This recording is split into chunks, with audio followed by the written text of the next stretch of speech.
Doctor Chopra का हम लोग धन्यवाद करना चाहेंगे, जिन्होंने हमारे आग्रह को सदा की भांति स्वीकार किया। हालांकि कम समय में ही हम लोगों ने उनसे कहा, कल ही कहा था और वो तैयार हो गए आज बोलने के लिए।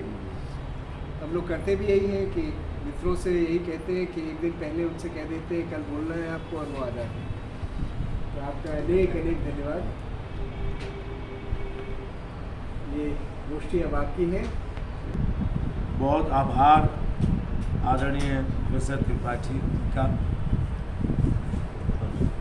स्वराज विद्यापीठ में आना एक तरीके से कहा जाए तो वो प्राथमिक पाठशाला है जहाँ से हमने पत्रकारिता पढ़ाना शुरू किया। हम पत्रकार हुआ करते थे और ये कोई 95-96 की बात नहीं होगी। और आदरणीय प्रोफेसर बनवारी लाल शर्मा जी ने यहाँ गांधी भवन में मंडपम में वहाँ पत्रकारिता की कार्यशाला का आयोजन किया और तभी से एक तरीके से कहा जाए तो स्वदेशी स्वराज और उस समय जो आज़ादी बचाओ आंदोलन, इसकी समझ पैदा होनी शुरू हुई थी। आज सुबह से जो है ना गले में ले जाने क्या हो गया, तो बीच बीच में आवाज़ बैठी हुई निकलेगी, तो आप मान कर चलिएगा कि संगीत के वो आरोह अवरोह वाला मामला है, कुछ ऊपर नीचे हो रहा है। गांधी एक जनसंचारक के रूप में जब हमारे सामने होते हैं तो बहुत कुछ सिखाते हैं। मैंने अभी 2 रोज पहले ही गांधी भवन में ही और आदरणीय बनवारी लाल जी को याद करते हुए और वहाँ के निदेशक ने भी फिर उन्हें याद किया, उन्हें याद करते हुए और अपनी बात रखी थी कि आज बहुत वर्षों बाद हम पत्रकारिता पर बोलने के लिए गांधी भवन आए। और हो सकता है कि उसमें से कुछ विद्यार्थी जो हो तो कुछ बातें रिपीट सी लगेंगी, लेकिन बहुत सारी बातें नई होंगी। आज से लगभग 90 बरस पूर्व महात्मा गांधी ने कहा था कि हैरान दुनिया को न जाने कितना असत्य थमाया जा रहा है, और आज 90 बरस बाद भी उनकी ये कही हुई बात सत्य है। आज हम एक ऐसे समय में हैं जब हमारा साझा सत्य गायब है, हमारे अपने सत्य के बरक्स वैकल्पिक सत्य अपनाने के लिए जोर दिया जा रहा है।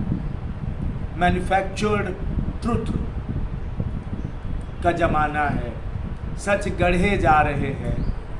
इससे पहले सच को गढ़ने का इतना बड़ा उपक्रम कहीं नहीं होता था।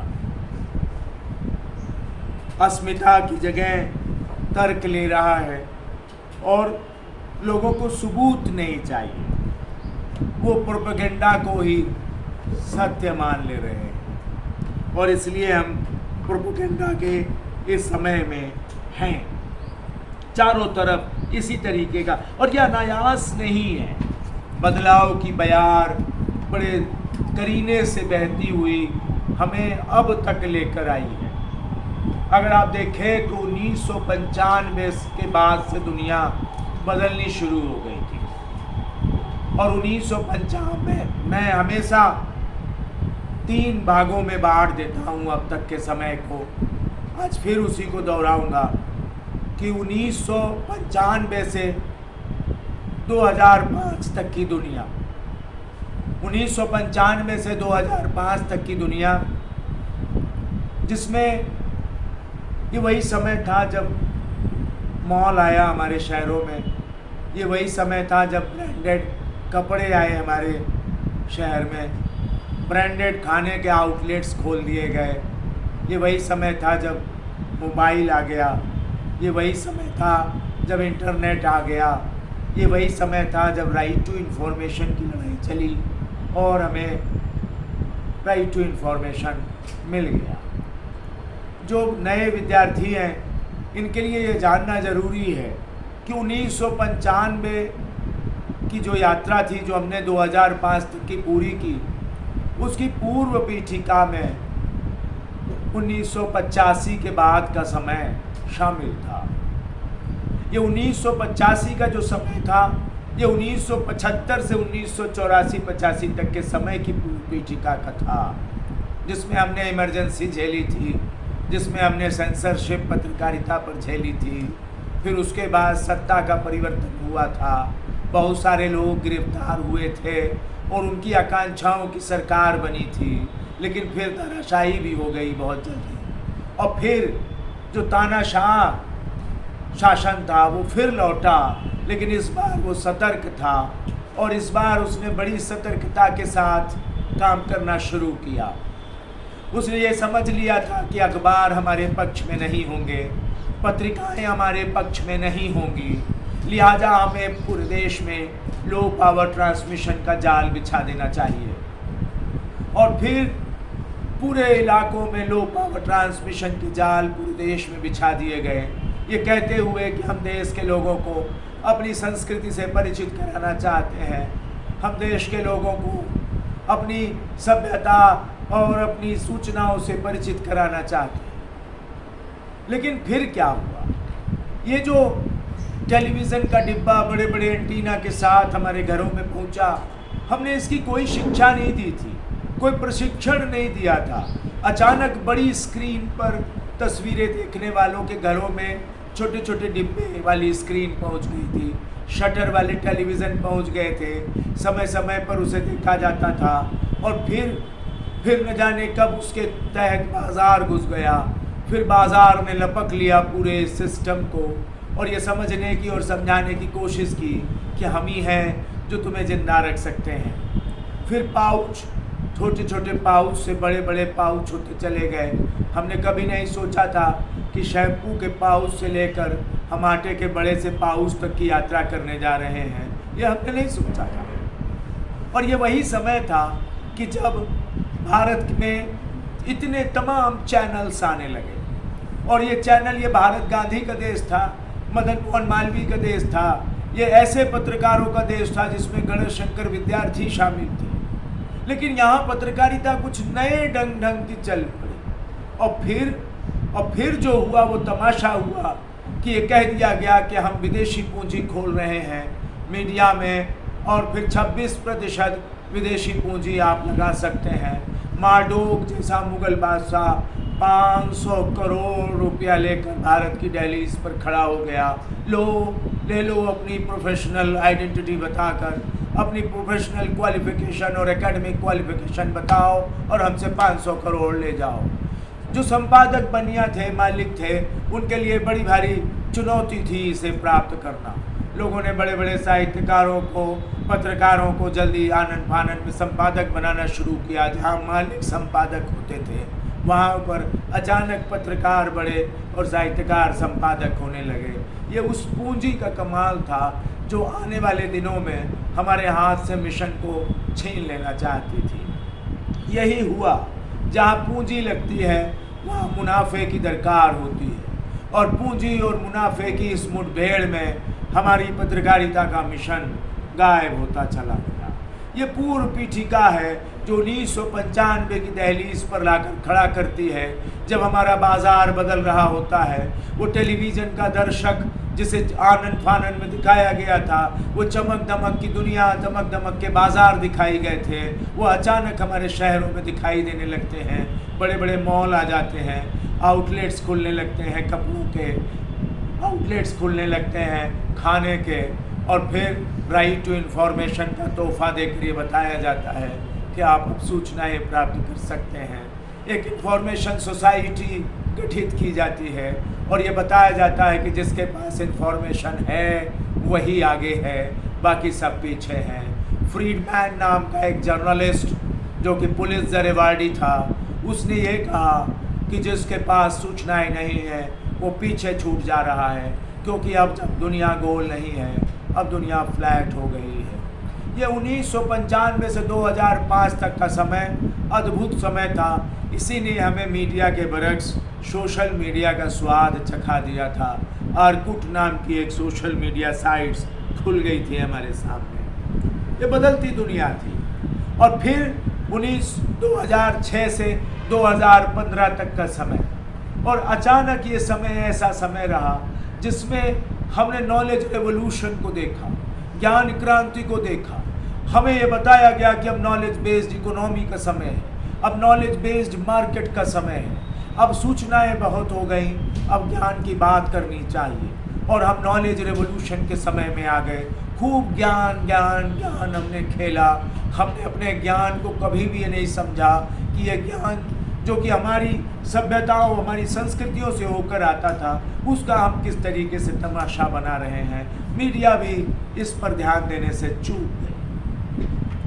2016 से 2025 तक का समय, जिस समय में हम हैं, और अब 1.5 साल बचे हैं इस दशक को ख़त्म होने में, ये इनोवेशन रिवोल्यूशन का समय है, नवाचार का समय है, नवक्रांति का समय है। खूब नवाचार हो रहा है, नई नई टेक्नोलॉजी आ रही है, augmented reality, virtual reality, chip communication, artificial intelligence, सब को लाकर खड़ा कर दिया जा रहा है। और ये भी बताया जा रहा है कि अब आपकी यूनिवर्सिटी खतरे में है, अब आपकी सोसाइटी खतरे में है। आप देखिए ना, रोबोटिक्स कितनी तेज़ी से आगे बढ़ रहा है। हमने आपकी बुद्धिमत्ता के बरक्स, हमने कृत्रिम बुद्धिमत्ता को खड़ा कर दिया है। और ये सब कुछ जो हो रहा है, ये हमारी आंखों के सामने हो रहा है। सबसे बड़ी बात ये है कि हम चुपचाप ये सब होते देख रहे हैं, मूक दर्शक बनते हुए। हमने 45-30 बरस का इतिहास देख डाला है, जनता ने चूक तक नहीं किया। ये सबसे बड़ा तमाशा था कि हमने इसमें चूक तक नहीं किया। ऑडियंस बदलता चला गया। हम देखें कि किस तरीके से ऑडियंस बदल रहा था। और ऑडियंस जो था वो टारगेट ऑडियंस था। टारगेट ऑडियंस को कैसे पार्टिसिपेटरी ऑडियंस में बदला जाए, इसकी कवायद बाजार ने भी की और टेक्नोलॉजी ने भी की। हम आपको पार्टिसिपेटरी ऑडियंस में देखना चाहते हैं। यही रुक कर मैं कहना चाहूँगा, ये पार्टिसिपेटरी ऑडियंस का कॉन्सेप्ट महात्मा गांधी का था। वे अपने पीछे यूं ही थोड़ी ना, उनके पीछे फुदक फुदक कर लोग चल पड़ते थे। कम्युनिकेशन के जिस मॉडल को लेकर वो चल पड़े थे, उसमें पार्टिसिपेटरी ऑडियंस ही थे। आप सोचिए, जब हम द्वितीय विश्व युद्ध के बाद स्वप्नों को सजा रहे थे, आकांक्षाओं को निखार रहे थे, तब हमारे अलंबरदारों ने सोचा था कि तीसरी दुनिया जो बनने जा रही है, उसमें हम लोगों की 3 भूख शांत कर देंगे। एक पेट की भूख, एक दिमाग की भूख और एक जेब की भूख। ऊपर से शुरू करें तो दिमाग की भूख, पेट की भूख और जेब की भूख। दिमाग की भूख यानी हम सबको साक्षर बना देंगे, हम सबको शिक्षा देंगे या नहीं देंगे, लेकिन सब साक्षर होंगे। पेट की भूख यानी भूखमरी मिटा देंगे, अशिक्षा मिटाएंगे तो भूखमरी भी मिटाएंगे, सबके लिए भोजन होगा। जेब की भूख यानी सबकी जेब में बचत के पैसे होंगे, यानी सबके पास रोजगार होगा। 2007 में जिनेवा में जब सारी दुनिया के अलंबरदार इकट्ठे हुए और ये सोचने में बैठे कि क्या हमने ये किया, क्या हम ये कर पाए, तो पता चला नहीं साहब, हम तो ये कर ही नहीं पाए। क्योंकि हमने डेवलपमेंट तो किया, लेकिन डेवलपमेंट कम्युनिकेशन नहीं किया, विकास संचार नहीं किया, हमने पार्टिसिपेटरी ऑडियंस नहीं बनाए। 2007 के बाद की दुनिया में नरेगा मनरेगा जैसी योजनाएं चल पड़ी। ये तुम्हारी सड़क है तुम भी बनाओ, ये तुम्हारी नहर है तुम भी बनाओ। ये गांधी ने बहुत पहले किया था। काश हमारे देश ने उसे सोचा होता तो हम विकास की इस धारा को, ये जो 3 भूख हम आज भी उसे एक प्रश्नवाचक चिन्ह के साथ देख रहे हैं, उसे खत्म कर चुके होते। बहुत पहले हमने खत्म कर दिया होता था। आप सोचें, दुनिया जो बदली है वो कैसी है? वो 20वीं सदी का विस्तार है। आप अगर ध्यान से देखेंगे तो 20वीं सदी में सबसे ज़्यादा मानवीय हत्याएं हुई, सबसे ज़्यादा लोग मारे गए। और 21वीं सदी में इसीलिए गांधी अपरिहार्य हो जाते हैं। गांधी अपरिहार्य है। अभी हमने 25 साल बिताने, 24 साल बिताए हैं। गांधी अपरिहार्य है, इसलिए तेजी के साथ गांधी को समझाने और समझने की कोशिश करनी होगी। गांधी जीत और हार की बात नहीं करते थे, गांधी समाधान की बात करते थे। आज हम इन चीजों से वाबस्ता नहीं हो रहे हैं। आज इन चीजों से हम बहुत तेजी से दूर होते चले जा रहे हैं। एक मास लाइन संचार था, एक मास लाइन संचार था जिसे कभी माओ ने दिया था, लेकिन गांधी बहुत पहले से, गांधी बहुत जानकार थे। इस मास लाइन संचार से, मास लाइन कम्युनिकेशन से बहुत आगे की बात कर रहे थे।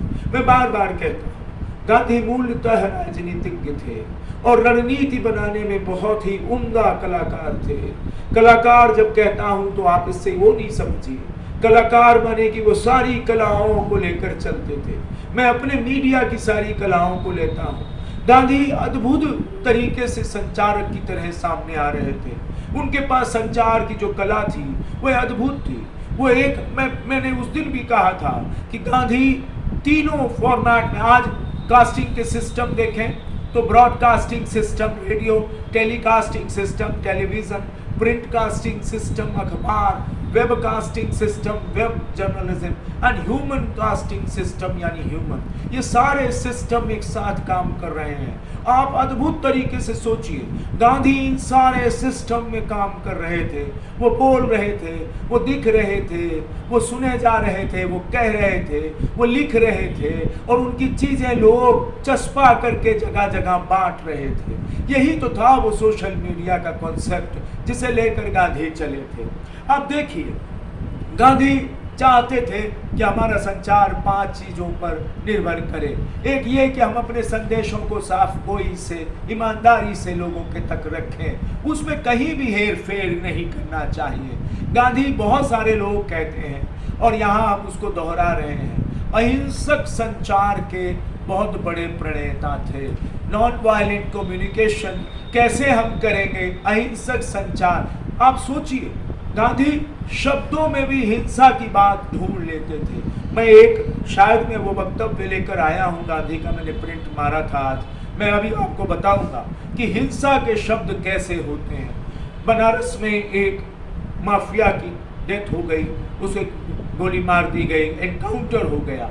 अब उसकी जो रशियन वाइफ थी वो अंग्रेजी में रो रही थी और अंग्रेजी में वो रोते रोते कह रही थी, Bunty please open your eyes. एक चुनौती थी, एक तरीके से कहा जाए कि हम कैसे कर सकते हैं, इसे कैसे लिख सकते हैं। एक एनकाउंटर में माफिया मारा गया है, क्राइम की बहुत बड़ी रिपोर्ट बनाई जा सकती है, लेकिन हमने वहां पर अपने रिपोर्टर के साथ एक खबर बनाई, Bunty please open your eyes. हम 2 लोगों की आंखें खोलना चाहते थे, एक तमाम उन बंटीज की जो कि माफियागिरी में लगे हुए थे और तमाम रशियन और फॉरेनर की जो ऐसे लोगों से शादी कर रही थी। बनारस में ये था।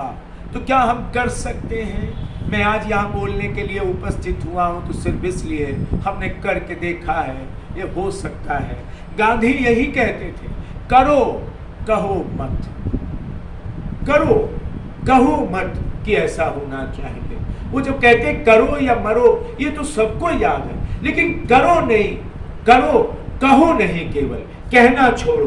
और फिर एक उनका चौथा सिद्धांत था, समावेशी सिद्धांत, सबको साथ लेकर चलने का सिद्धांत। गांधी जब अपने आपको भी मैं बताऊंगा, थोड़े उनके और मॉडल की बात करूंगा। गांधी सिंपैथी नहीं, एम्पैथी की बात करते थे। गांधी जानते थे कि जब तक हम समानुभूति की बात नहीं करेंगे तब तक हम कोई बात नहीं कर पाएंगे। गांधी एक विश्वव्यापी चरित्र की तरह हम सारी दुनिया के सामने थे, हैं और रहेंगे। दूसरा गांधी नहीं हो सकता। मैं हमेशा कहता हूं, किसी को आप गांधी मत कहिए, ये दूसरे गांधी है, ये 21वीं सदी के गांधी है, ये फलानी सदी के गांधी है। किसी राजनेता को हम कह देते हैं, बाद में हमें कितना अफसोस होता है जब हमने अन्ना को गांधी कहा था। आज हम अपने आप में बहुत अफसोस में होते हैं कि हमने क्यों ऐसे। मैंने सेवाग्राम में भी इसका विरोध किया था कि आप दूसरा गांधी मत कहिए किसी को। गांधी सा हो सकता है कोई, गांधी जैसा हो सकता है कोई, गांधी नहीं हो सकता। मैं इसकी सख्त खिलाफत करता हूँ। गांधीवाद का अनुयायी हो सकता है, गांधीवादी हो सकता है, गांधी सा गांधी जैसा हो सकता है, लेकिन दूसरा गांधी पैदा करने की कोशिश नहीं करनी चाहिए। गांधी वहीं पर मर जाते हैं जब हम दूसरा गांधी पैदा करने की कोशिश करते हैं। गांधी पहले ऐसे कम्युनिकेटर थे पूरी दुनिया में। 3 कम्युनिकेटर हुए, मैं रुक कर बता दूं आप सबको। 3 कम्युनिकेटर हुए हैं पिछली सदी के, जिनके पीछे अपुच्छा भीड़ चली है, बिना पूछे भीड़ चली है। हम सनातन धर्म में देखते हैं कि लोग कहते हैं आज अपुच्छा ग्रह नक्षत्र है, आज किसी से पूछने की जरूरत नहीं है, शादी ब्याह मुंडन सब कर डालो। पंडित जी लोग बताते हैं, कोई होगा तो बुरा नहीं मानिएगा। अपुच्छा नक्षत्र बताते हैं। गांधी एक तरीके से कहा जाए तो अपुच्छे तरीके से, उनको कोई किसी का आप कोई पूछता नहीं था कि हम क्यों जाएं इनके पीछे। गांधी ऐसे कम्युनिकेटर थे। और उनके साथ 2 कम्युनिकेटर को हमें याद रखना पड़ेगा, वो थे मार्टिन लूथर किंग और नेल्सन मंडेला। ठीक है, इनकी आइडियोलॉजी गांधी से बाद में मिली, लेकिन इनको हमें याद करना चाहिए कि ये सब एक लड़ाई लड़े और गांधी को अपना आदर्श माना उन्होंने। गांधी जानते थे कि हमें कैसे लोगों को मोल्ड करना है।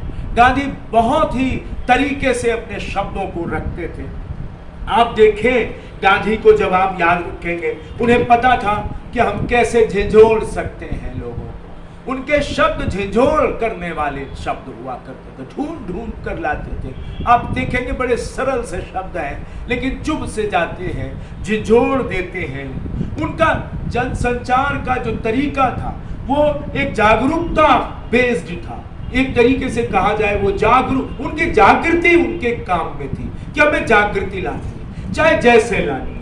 एक तो ये कि भीतर की ताकत का एहसास कराओ, ऐसे शब्दों का इस्तेमाल करो जो लोगों को भीतर की ताकत का एहसास करा दे।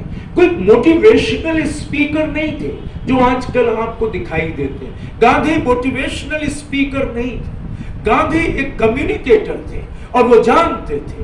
उन्होंने पढ़ा था, किताबें ही नहीं पढ़ी थी, उन्होंने अपने समय को पढ़ा था, अपने समय की समाज को पढ़ा था, अपने देश को पढ़ने के लिए निकल पड़े थे लोग वे, और लोगों के दुख और सुख को पढ़ रहे थे, लोगों की दुर्हुताओं और विद्रूपताओं को पढ़ रहे थे, लोगों के संकटों को पढ़ने की कोशिश कर रहे थे। और यह अचानक नहीं था। मैं हमेशा कहता हूं, गांधी का जनसंचारक स्वरूप तो बहुत पहले से था, लेकिन गांधी में पत्रकारिता का जो एसेंस था, यानी अखबार निकालने की जो धुन थी, वो इलाहाबाद से मिली थी। मैंने उस दिन भी कहा था, आज भी दोहराता हूं, इस पर बहुत सारे लोगों का मतैक्य नहीं होता है।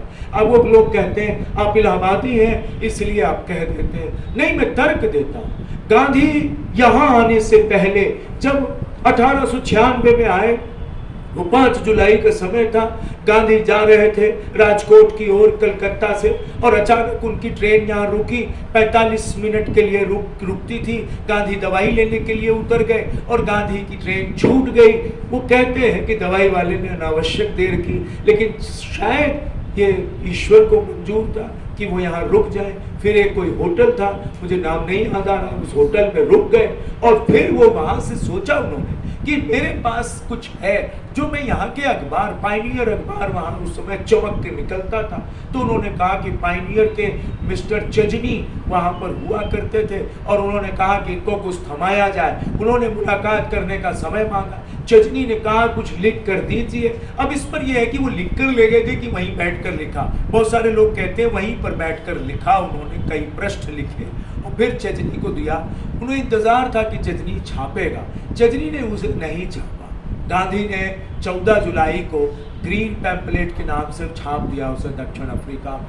गांधी ने पहली बार इस तरीके की छापने का काम किया था। और फिर 1996 में जो कुछ हुआ वो 1896 में जो कुछ हुआ वो 1904 में उस परिणति के रूप में आया। 1903 में जब उन्होंने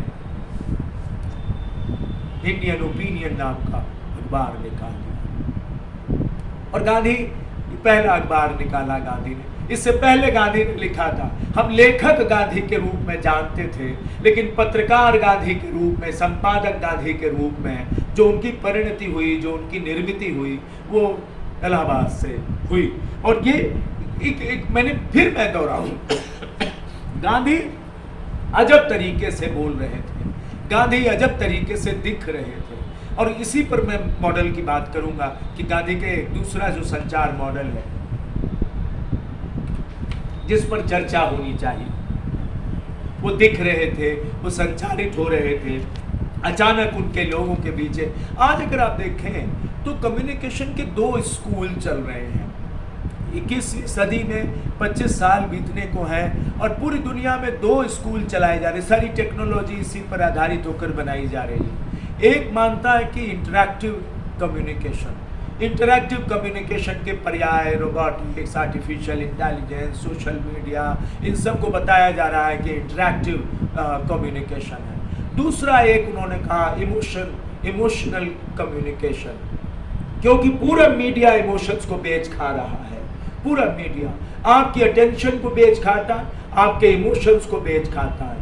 आप समझ भी नहीं पाते, आज की महिलाएं समझ नहीं पाती। दोपहर में जितने सीरियल आते हैं सब में कोई ना कोई महिला बहुत बदमाश होती है, हत्याएं करती है, पूरा घर बर्बाद कर देती है, लेकिन कोई महिला आयोग, कोई महिलाएं इसका विरोध नहीं करती। वो इसे एंटरटेनमेंट के रूप में देखती हैं। लेकिन बहुत बारी ऐसा होता था जब हमारी फिल्म इंडस्ट्री फिल्में बनाती थी और सिनेमा हॉल से लोग रोते हुए निकलते थे, वो इमोशनल जो थॉट्स थे वो आज बाजार में कैसे लपक लिए हैं। तो 2 स्कूल चल रहे हैं, इंटरैक्टिव और इमोशनल कम्युनिकेशन।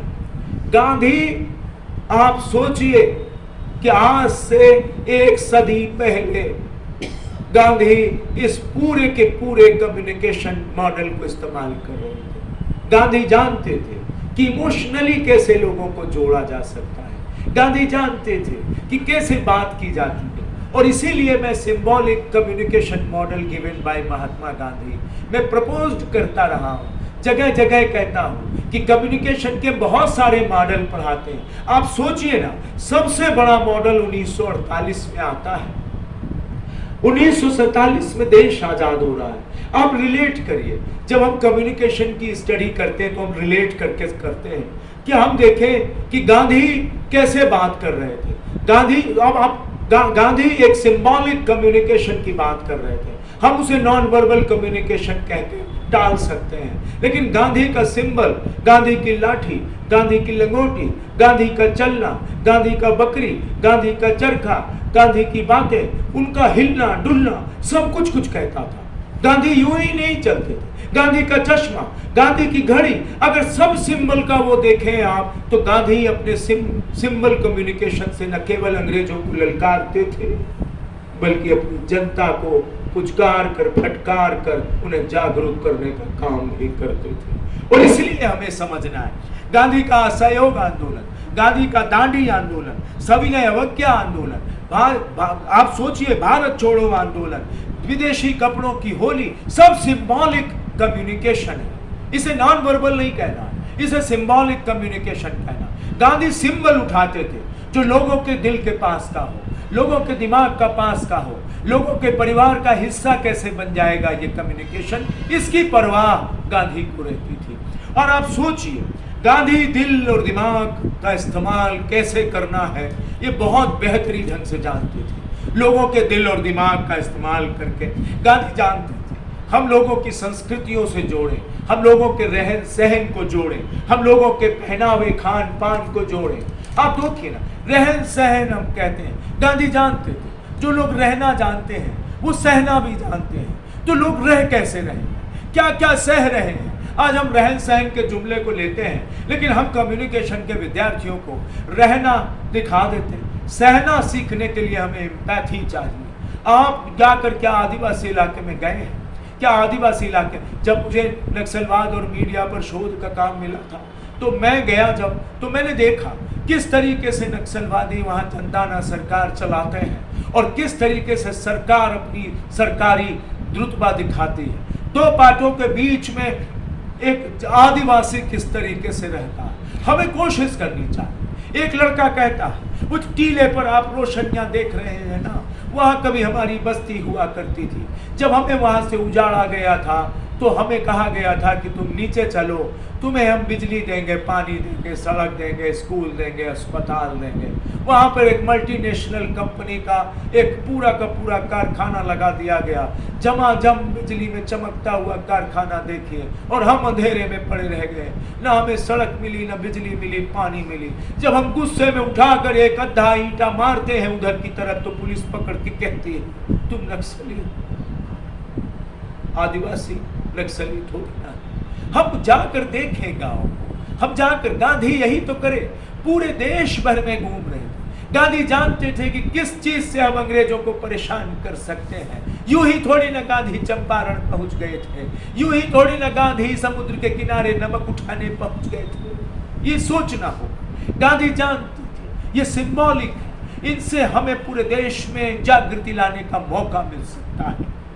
गांधी कहते थे सारी दुनिया झूठ की चपेट में आती प्रतीत हो रही है, आस्थावान व्यक्ति सत्य का परित्याग नहीं करेगा। आस्थावान व्यक्ति सत्य का, चाहे कितनी भी स्थिति में आ जाए। और यही नहीं, ये पत्रकारों के लिए कहा उन्होंने कि आस्थावान, आस्था रखिए, आप विश्वास रखिए, उम्मीद रखिए कि चेंज होगा। गांधी का दूसरा जो सिद्धांत है कम्युनिकेशन का, थ्योरी, गांधी सत्याग्रही सिद्धांत देते हैं।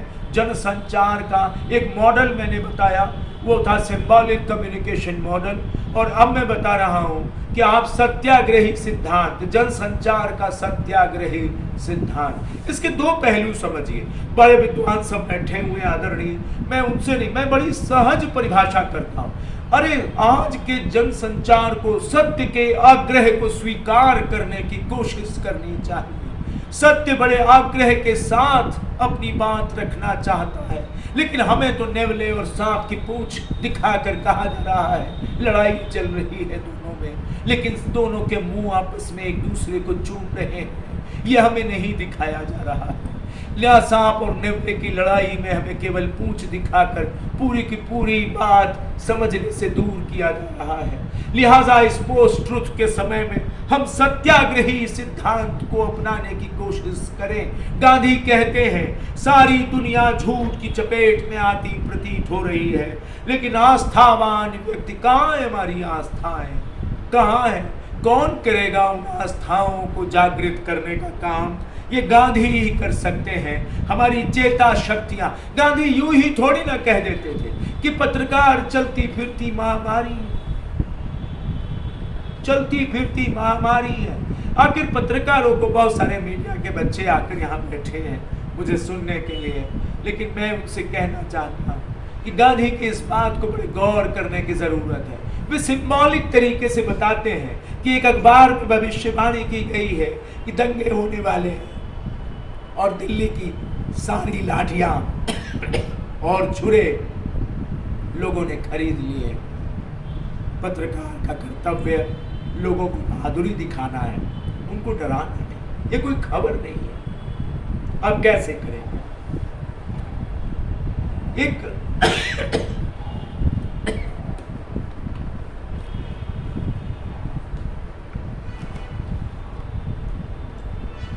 गांधी पर मैं बहुत चिल्ला के बोलता हूँ, चिल्ला नहीं पा रहा हूँ और नहीं ठीक। मैं चाहता हूँ, गांधी ने एक जगह कहा है कि मैं चाहता हूँ कि भारतीय प्रेस वे काम न करे जो उनकी अंतरात्मा की आवाज के विरुद्ध हो। बड़े गौर से सुनेंगे, उस दिन भी मैंने इसको दोहराया था, आज भी दोहरा रहा हूँ कि मैं चाहता हूं कि भारतीय प्रेस भी काम न करे जो उनकी अंतरात्मा की आवाज के विरुद्ध हो। राष्ट्रीय संस्थाओं और नीतियों की ईमानदारी से आलोचना करने से राष्ट्रीय हित का कभी नुकसान नहीं होता है।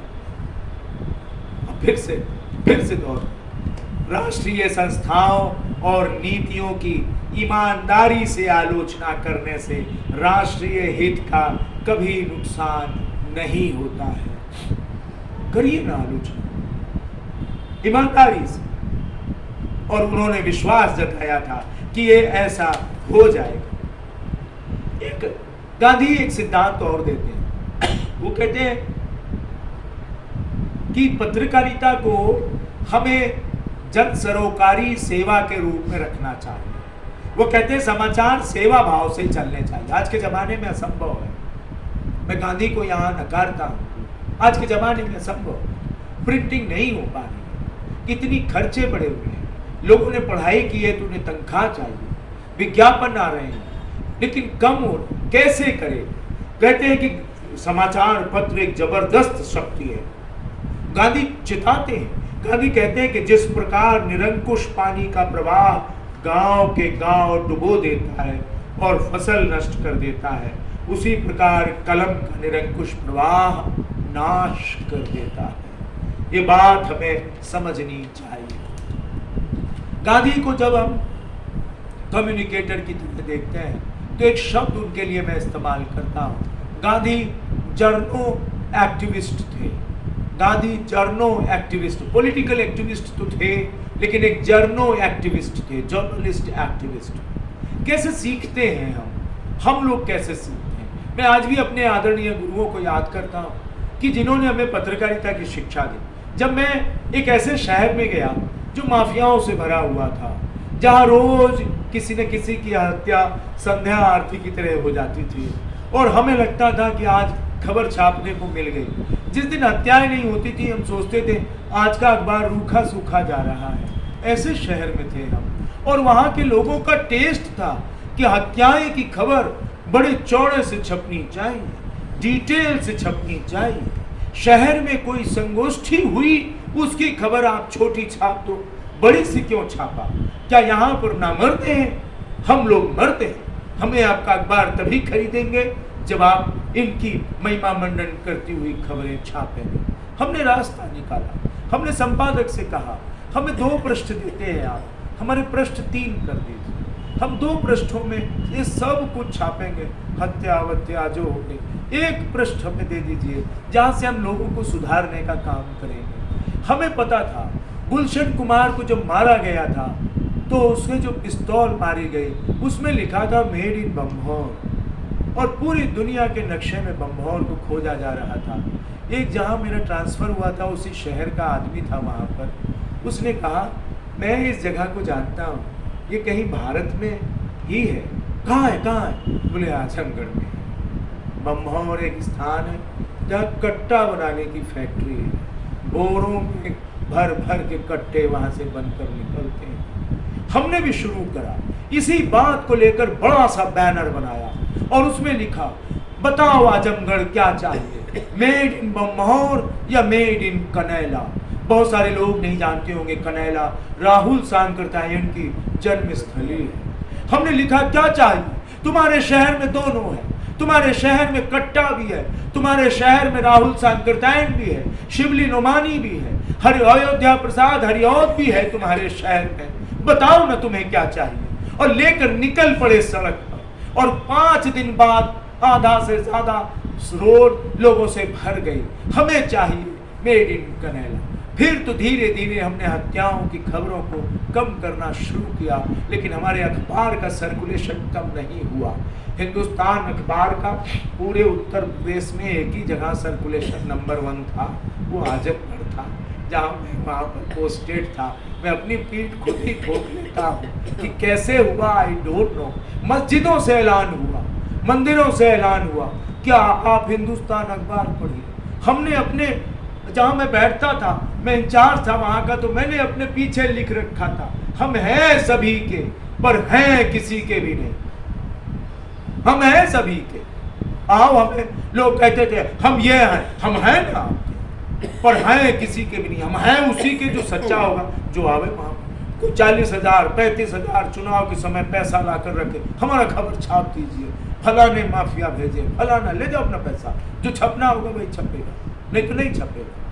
ये अचानक नहीं था कि बहुत परेशान किए गए, अचानक नहीं था कि हार्ट का भी बीमारी हुआ वहाँ पर, ये अचानक नहीं था कि बम भी मचे वहाँ पर, ये अचानक नहीं था कि इस्तीफा देकर भागना भी पड़ा मुझे वहाँ पर। लेकिन आप कर तो सकते हैं। भाग कर मैंने ये कहा, मेरे संपादक ने कहा अब तुम संपादक बनने वाले थे, तुम न्यूज एडिटर बनने वाले थे, मैं डिटेल नहीं हो गया था, तो कहना अब न्यूज एडिटर होने वाले थे, इस समय तुम भाग रहे हो, संपादक बनना है तुमको। मैंने कहा मैं जा रहा हूँ जहाँ पर सर वहाँ पर मैं आप जैसे कई संपादकों को तैयार कर ले गया ना, तो मेरा काम हो गया। मैं भी अखबार के दफ्तरों में जाया करूँगा तो कोई संपादक खड़ा होगा और मेरा पैर छू लेगा, बस बहुत सारे संपादक बना देंगे। धन्यवाद आपका। मैं चाहता था मेरा ट्रांसफ़र कर दें, लेकिन उस संपादक ने मेरा ट्रांसफ़र नहीं किया था, इसलिए मुझे इस्तीफ़ा देना पड़ा था। हालांकि मैं बिरला फेलोशिप प्राप्त पत्रकार था, अकेला पूरे बिरला संस्थान में, इसलिए मेरा इस्तीफ़ा 3 महीने तक स्वीकार नहीं किया गया। बार बार चिट्ठियाँ आई कि आप फिर से सोचें, लेकिन संपादक अड़ा था कि मैं ट्रांसफ़र नहीं करूँगा, और मैं अड़ा था कि मैं आजमगढ़ नहीं रहूँगा। कर सकते हैं, जर्नो एक्टिविस्ट हो सकता है आदमी। मैंने करके देखा, इसलिए मैंने फिर कहा, गांधी ने कहा था करो कहो नहीं। पूरे शहर में बाढ़ आ गई, पूरे शहर में बाढ़ आ जाती है, मेरा भी घर आधा डूब जाता है, और मैं आधा, मैंने नीचे का हिस्सा डूब गया, मैं फर्स्ट फ्लोर पर रहता था, जुगाड़ गाड़ी से गया, पत्नी और बच्चे को निकाल कर होटल में शिफ्ट हो गया, उसके बाद चप्पल उतार दी और फिर मैं डीएम के पास पहुंचा। क्यों डूबा हमारा शहर, बताओ ना। डीएम पे इलाहाबाद के थे, यहीं पर रहते हैं जगत में, ये जो डीपी गर्ल्स वाली कॉलेज में आजकल रिटायर होकर रहते हैं। उन्होंने कहा मैं इलाहाबादी हूँ। मैंने कहा इसका ताना मत मारिए मुझे कि मैं इलाहाबादी हूँ, बताओ कि शहर कैसे डूबा, नहीं तो मैं कल छापूंगा। मुझे पता चल गया, तुम बताओगे कि नहीं बताओगे। नहीं बताया। दूसरे दिन मैंने खबर छापी, पिछले 10 साल से जिन गेटों को, नाले के गेट को बंद करने के लिए पैसा आ रहा था, उसका इस्तेमाल नहीं हुआ, गेट बंद नहीं हो पाए, नदी का पानी नाले के सहारे शहर में घुस गया है। डीएम हैरान परेशान, ये कहां से पाया खबर। लेकिन जब आदमी चाह लेता है ना तो खबर, फिर डीएम ने भिजवाया, आइए बात करना चाहते हैं। मैं बात करने के लिए गया, लेकिन जैसे ही मैंने दर्दली से कहा कि कहो हिंदुस्तान का ब्यूरो इंचार्ज आया हुआ है यहाँ पर, उसने पहले तो घुसने नहीं दिया। मैंने कहा बुलाया उसे, मेरे पास समय नहीं है। डीएम ने बुलाया, मैं अंदर गया जैसे ही तो वहीं पर रोक दिया उसे, रुकिए वहीं, बताइए क्या काम। मैंने कहा कुछ नहीं। दूसरे दिन फिर मैंने खबर छापी, सब तथ्यों पर आधारित खबर। तीसरे दिन फिर छापी, डीएम के खिलाफ इंक्वायरी होगी, सपा का शासन था, अमर सिंह का जिला था, लगा हाहाकार मच गया। डीएम कहता है कि मैं आपसे मिलने आ रहा हूं। मैंने कहा, और फिर पूरे ऑफिस को मैंने बिठा दिया, चपरासी से कहा नीचे खड़े रहना, आए तो ऊपर लेकर आना। आया भागा भागा, डीएम साहब आ गए। मैंने कहा कोई खड़ा नहीं होगा आज। मैं भी बैठा रहा, मैंने भी चश्मा ऐसे किया। डीएम अंदर घुसा, मैंने कहा भाई रुकिए, क्या काम है। बोला आपसे बात करनी है, समय नहीं है, भगा दिया। बाद में कई वर्षों बाद, अभी 6-7 साल पहले, हम दोनों जने एक फिजियोथेरेपी के यहाँ, मैं हाथ की शिकायत करा रहा था, वो पैर की शिकायत करा रहा था। हम दोनों जने की मुलाकात हुई। बोले धनंजय जी, अखबार में से पता चलता रहता है कि आप खूब बच्चे तैयार कर रहे हैं अपनी। ने कहा संतुष्ट है ना। बोले हाँ, पैर खराब हो गया। मैंने कहा मेरा हाथ खराब हो गया। जानते हैं क्यों? इसी हाथ से आपके खिलाफ खबर लिखी थी और इसी पैर से आप लोगों को ठोकर मारा करते थे। बोले हाँ, दोनों को कष्ट मिला। बता, दोनों को कष्ट मिला। अपने अपने बुढ़ापा जेल में आप मान गए कि इसीलिए पैर से मारा था, इसलिए इसके मैंने मारा था अपने लोगों को पैर की ठोकर से। खैर, बड़ी कहानियां हैं कि हम ये जर्नो एक्टिविस्ट होकर हम कुछ चीजें कर सकते हैं, और ये मैंने करके देखा है। एक प्रोफेसर कॉलोनी थी, पानी भर गया, लोग अपने अपने अपने छज्जे पर खड़े कुछ सहायता की मांग कर रहे थे। हमने कहा अपने रिपोर्टर से और फोटोग्राफर से, आओ इसी में घुस चलते। सर इसके अंदर, हमने कहा घुसो तो सही, लोगों को विश्वास जीतना होगा। अच्छा, कमिश्नर को भी बुलाते हैं। हमने कहा कमिश्नर साहब, हम अपनी फोटो तो नहीं छाप पाएंगे पानी में डूबे हुए, आप आइए ना, आप आज आपको हीरो बना देते हैं। बोले अरे क्या बात है। हमने कहा कोई पुराना कपड़ा पहन के आइए, पानी में घुसना होगा, कमर तक का पानी, आप पानी में घुस के बस अर्जी ले लीजिए, मैं आपकी फोटो बना दूंगा, बस। आप सोचिए, लोगों ने कहा कि सर ये तो मैन्युफैक्चर्ड फोटो है। मैंने कहा कल तमाशा देखना। और उस दिन कमिश्नर ने एक अर्जी लिया, उसके बाद कमिश्नर को जोश आया, वो घुसता चला गया। मैंने कहा सर इतने अंदर आने के लिए नहीं कहा था। कह रुकिए धनंजय जी, अब मुझे अपना काम करना है। वो घुसता चला गया, हम फोटो पे फोटो खींच रहे थे, और फिर उसने कई लोगों की अर्जी ली, वहीं पे खड़ा खड़ा फ़ोन करता था, देखिए साहब ये काम करना है, यहाँ पर ये नहीं पहुँचा है। दूसरे दिन तो फिर एसडीएम की भी होड़ लग गई, जहाँ जहाँ पानी भरा है, साहब हम हमारे साहब पानी में जा रहे हैं, फोटो खिंचवाएंगे क्या? अब आज थोड़ी ना छपेगी, अब घुसो तुम लोग पानी, अब नहीं छपने वाली, लेकिन अब कर सकते हैं। ये मैंने देखा, गांधी जो प्रयोग करके गए उसे हम कर सकते हैं, और इसीलिए मैं गांधी को जर्नो एक्टिविस्ट कहता हूं। करो, कहो मत। इसीलिए शायद गांधी कह के गए कि इस कथन कि कागज पर अंकित उनके शब्दों को उनके शव के साथ जला दिया जाए, केवल उनके कर्मों को याद किया जाए। ये गांधी के शब्द हैं। क्यों कहकर जाते हैं गांधी, ये हमें सोचना है। गांधी को हम बहुत ही सलीके से याद करें, गांधी को बहुत सलीके से हम पढ़ना शुरू करें। गांधी कई कई फेसेट्स में, कई कई फलकों में हमें मुलाकात करते हैं। गांधी का कोई एक फलक थोड़ी ना है, गांधी के कई कई फलक सामने आते हैं। गांधी की एक बात को हम बार बार दोहराएंगे तो कई कई अर्थ हमें मिलेंगे। आप सोचिए कि जिस समय में है वो अद्भुत समय है।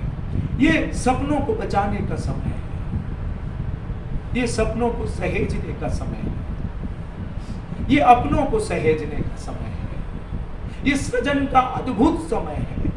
हर आदमी फोटो खींच रहा है, हर आदमी शब्द दर शब्द लिख रहा है। अद्भुत सृजनात्मक समय में हम हैं। आप सोचिए मशीन का इस्तेमाल जनता कैसे कर रही है। ये जन संचार का अद्भुत समय, जब हम कह रहे हैं कि डेथ ऑफ मास कम्युनिकेशन हो गया, जनसंचार की मृत्यु हो गई, क्योंकि अब जन जन संचार कर रहा है। इसलिए हमें लोगों को नहीं समझाना है, लोग जो समझ रहे हैं उसे हम कैसे प्राप्त करें। हर आदमी जर्नलिस्ट है, everyone is journalist now, everyone is journalist now.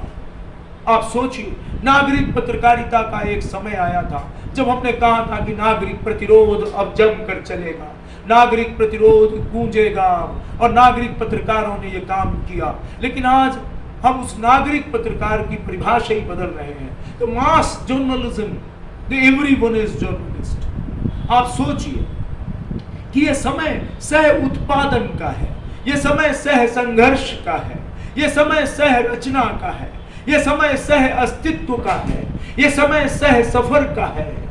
और इसलिए हम बहुत ही सदाशयता के साथ, बड़ी सहालियत के साथ अपने समय को समझने का प्रयास करें, क्योंकि खूब लिखे जाने का समय है, खूब कहे जाने का समय है, खूब दिखे जाने का समय है, खूब फैल जाने का समय है। और इसलिए जरूरी है कि हम गांधी के लोग गांधी की बातों को कितना फैला पाएंगे। लेकिन जरा बच के, जरा हट के हमें सोचना होगा, हम उस प्रवाह अपना बहें। अंत में फिर एक बार मैं दोहराऊंगा, लेकिन उससे पहले गांधी ने एक बात और कही थी। गांधी ने कहा, इस जो लिखने वाले हैं वो भी सुनेंगे, अपने विश्वास के प्रति सच्चा होने के लिए मैं क्रोध या द्वेष में नहीं लिखा करता। गांधी कह रहे हैं कि अपने विश्वास के प्रति सच्चा होने के लिए मैं क्रोध या द्वेष में नहीं लिखा करता, मैं मूर्खतापूर्ण ढंग से नहीं लिख सकता, मैं केवल जोश जगाने के लिए नहीं लिख सकता। पाठक को इस बात का अंदाजा भी नहीं हो सकता कि विषयों के चयन और अपनी शब्दावली में मुझे सप्ताह दर सप्ताह कितना संयम बरतना पड़ता है। यह मेरे लिए प्रशिक्षण है, यह मुझे अपने अंदर झांकने और अपनी कमजोरियों का पता लगाने में सक्षम बनाता है। अक्सर मेरा अहंकार एक स्मार्ट अभिव्यक्ति या मेरा गुस्सा या कठोर विशेषण निर्धारित करता है। यह भयानक परीक्षा है, लेकिन इस आपाधापी में मैं एक अच्छा लिखने का अभ्यास कर लेता हूँ। यह हर लिखने वाले के लिए एक अध्याय की तरह है। हम लिखते चले जाते हैं। क्या हम अपने क्रोध और द्वेष को दूर कर पाए थे? क्या हम अपनी मूर्खताओं को दूर कर पाए थे? क्या हमने अपने संयम को शब्द दर शब्द हमने संघर्ष किया? क्या हमने शब्दों के साथ, हमारी शब्दावली इतनी मजबूत है क्या हमारे पास वो शब्द हैं जो ध्वनियां बनकर पूरे समाज में गूंज रहे हैं? क्या हमने उन ध्वनियों को सुनने और पकड़ने की कोशिश की जो लोग गूंजा रहे हैं? क्या हम उन ध्वनियों को पकड़ पाए जो आवाज नहीं बन पाए और दब के रह गए? साहित्य और पत्रकारिता उन लोगों की आवाज बनने की कोशिश करता है जो आवाज बुलंद नहीं कर पाते हैं। लिहाजा हमें अपने शब्दों के प्रति विश्वास बनाना होगा। अपने शब्दों के प्रति विश्वास तभी बन पाएगा जब हम रोज शब्दों से अपनी नातेदारी सुनिश्चित करेंगे। और यही वजह है कि हमें सोचना होगा। और फिर वही बात जिससे आज की बात का मैं शायद बोल गया काफी, मैं उस बात से जहां से शुरू करना चाहता था और किया, हैरान दुनिया को न जाने कितना असत्य थमाया जा रहा है। आज इसमें जोड़ दें अगर तो हैरान परेशान दुनिया को न जाने कितना, ये फेक न्यूज का समय है, ये पेड न्यूज का समय है, ये पेड व्यूज का समय है, ये पेड इंटरव्यूज का समय है। कैसे निकलोगे बच के बाबू? हर तरफ जाल फैला हुआ है, तो निकलना तो है जरा बच के। और हम गांधी के सिंबॉलिक कम्युनिकेशन के मॉडल को, गांधी की नॉन वायलेंट कम्युनिकेशन मॉडल को समझें और गांधी के सत्याग्रही थ्योरी को समझें, सत्याग्रही सिद्धांत को जनसंचार के समझें। सत्याग्रह को हम टूल माने, आंदोलन नहीं का। ये टूल है आज का। जब तक हम इसे टूल नहीं मानेंगे, मैं क्षमा के साथ जो गांधीवादी विचारधारा के सब लोग बैठे हुए हैं, मैं क्षमा के साथ, गांधी हमें टूल देकर गए, हथियार देकर गए हैं सत्याग्रह का। इसका इस्तेमाल करने का ढंग सिखाए लोगों को। पता ही नहीं लोगों को कि किसे कहते हैं धर्मनिरपेक्षता, पता ही नहीं है लोगों को किसे कहते हैं सत्याग्रह, पता ही नहीं है कि सविनय अवज्ञा के मामले में मायने क्या है। हमने नहीं पढ़ाया है और इसके लिए जरूरी है। गांधी जब कहते हैं कि हम बुनियादी तालीम की बात करें, गांधी कहते हैं कि हम अपनी भाषा में कैसे, गांधी कहते हैं ना कि जब शब्दों की बात करते हैं तो गांधी कहते हैं कि हमें अपनी भाषा पर गौरव होना चाहिए, गर्व होना चाहिए। जाओ अंग्रेजों से कह दो कि हमें अंग्रेजी नहीं आते, हिंदी को राष्ट्रभाषा बनाने के लिए मुझे तानाशाह होना पड़े तो भी मैं हो जाऊंगा। ये गांधी के शब्द हैं। बहुत बहुत आभार कि दबी और फट रही आवाज में भी आपने हमें सुना। मैं दरअसल गांधी या हो या मदन मोहन मालवीय हो या गणेश शंकर विद्यार्थी हो, मैं अपने विद्यार्थियों को भी इन तीन पत्रकारों को पढ़ने के लिए कहता हूँ और तीनों को अपने भीतर जिंदा रखने की कोशिश करता हूँ। बहुत बहुत धन्यवाद।